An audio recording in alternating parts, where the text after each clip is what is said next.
Hi, and welcome to another video by Get It Done Home Repairs. Today's project is we're going to be repairing this sliding Anderson door.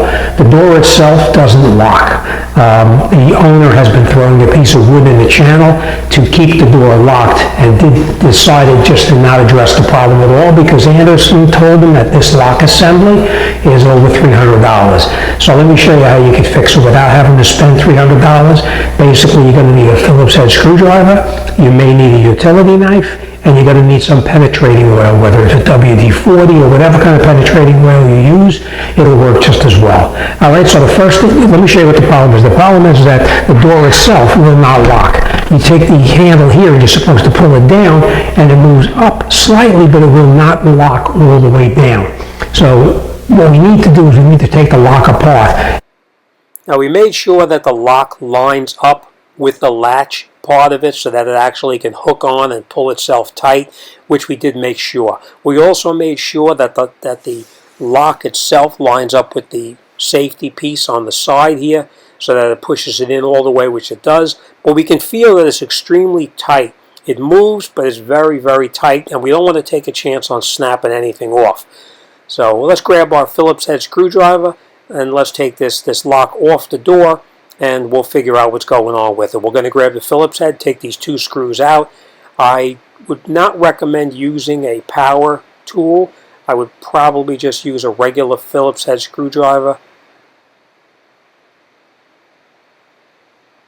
All right, so now we're going to take these two screws out, and once we have the screws out, we'll remove that outside lock assembly just to make sure that the lock itself functions while it's not in the latch itself.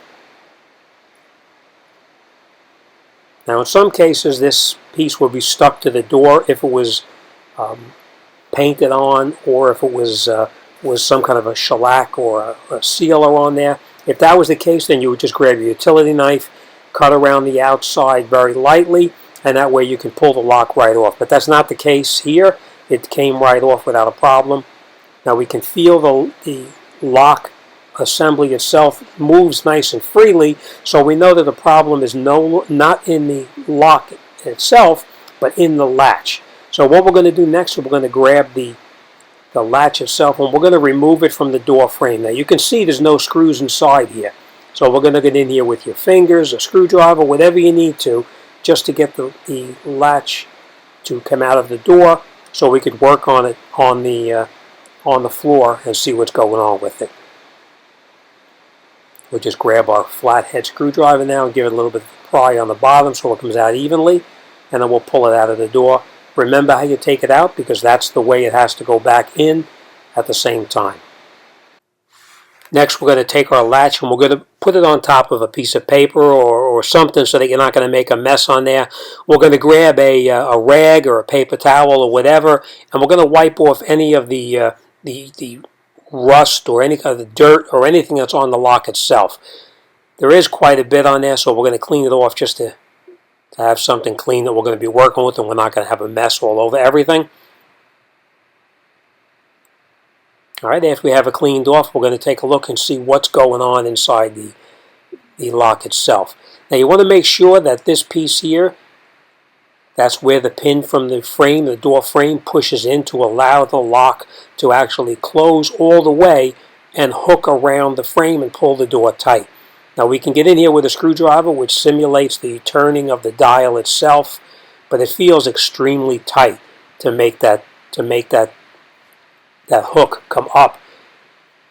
Now when you turn it and you push it up, it comes up, and then when you have that little safety device on it, you push it in the rest of the way, it pushes out and grabs onto the frame and pulls itself tight. So we're going to put a little oil on here. Now whether you use WD-40 or you use any penetrating oil, whatever kind of oil you have is more than adequate to get this done. Chances are this door has not been lubricated since the time it was put into use. And as you know, as things are used, they usually tend to wear away on the metal, and it becomes a little bit harder for the metal to move because of all the dirt on there. So we're going to give it a real good bath of some motor oil, and we're going to continue to work it back and forth to get all the components inside lubricated and moving as freely as they're supposed to be.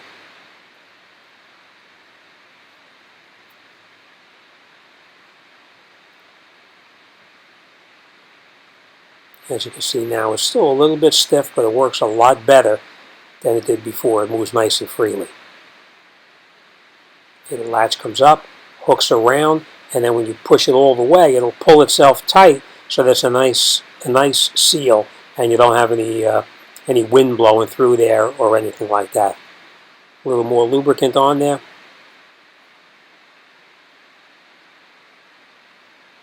In this case, I'm using 3-in-1 motor oil, 3-in-1 penetrating oil, actually. Not that they're a paid endorsement, but that just happens to be a product that I'm using for this particular job. But like I said, WD-40 or any kind of oil would be more than adequate to lubricate it. We're going to clean off any of that residual oil that's on there because we don't want oil running down the door and making a mess. And we'll check it one more time just to make sure that it works properly and it turns perfectly, just the way it's supposed to. You can see it goes all the way up. And now when we push this pin in here, it'll allow it to close the rest of the way and pull itself tight against the door frame. So now that we know everything is working properly, we can put it back into the door itself, put it back together, and then test it to make sure that everything works properly. Now when you put it back in, make sure you put it back in the way that you took it out. Remember, we had this on the bottom. That was also down on the bottom. We're going to take it, push it inside that slot that's made for it.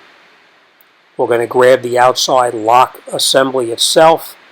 And remember, it goes in only one way. We may as well lubricate that while we're in here at the same time, just so that it actually moves a little bit easier as well, which it does. We'll wipe off any of the excess because we don't want that oil running down the outside of the door. And once we have it wiped off and everything is cleaned up, then we can take the lock, put it back into the door itself, and grab the 2 screws that we removed and put it back in. Now there's only one way it can go. It has to fit into that slot that's on the door itself. We'll push it into its location, and once it's in the location, we'll grab our screws and we'll screw them in with a hand Phillips head screwdriver. As I said before, we do not want to use a power tool because we don't want to strip out the door. Power tools are great, but sometimes they can cause you more trouble than they're worth. Alright, so we'll turn it all the way in. Now that we have both screws caught in there, we can tighten the screws all the way down. Again, they don't have to be real tight, just snug them in place. Alright, once they're snug, test it out. Let's see how it is. It comes out. We're going to push that piece in there, turn it, and you can see it pulls itself in nice and tight. Alright, now we made sure that that works perfectly. Now let's push the door closed, make sure it lines up with that pin that's sticking out in the frame of the door, and then we'll make sure it locks and we should be in good shape. And that's it. Pulls the door nice and tight and it's locked perfectly. What happens is the door has probably not been lubricated since the door was installed in this house or when it was manufactured. So a little bit of penetrating oil. As I said, any kind of penetrating oil will work perfectly. It doesn't necessarily have to be the 3-in-1 motor oil that I used. It can be any WD-40 or any kind of oil that you have in your house to use yourself. Again, these 2 products are not paid endorsements. It just happens to be the stuff that I had laying around my house, and it'll take care of the job. Don't forget, hit the subscribe button to subscribe to my channel. When you do subscribe, you can hit the bell, and you can set the notifications to be notified of any time I upload a video in the future. But that's it. This job is done, and we're on to the next one. I hope I was able to help you out. Thanks for watching. See you on the next one.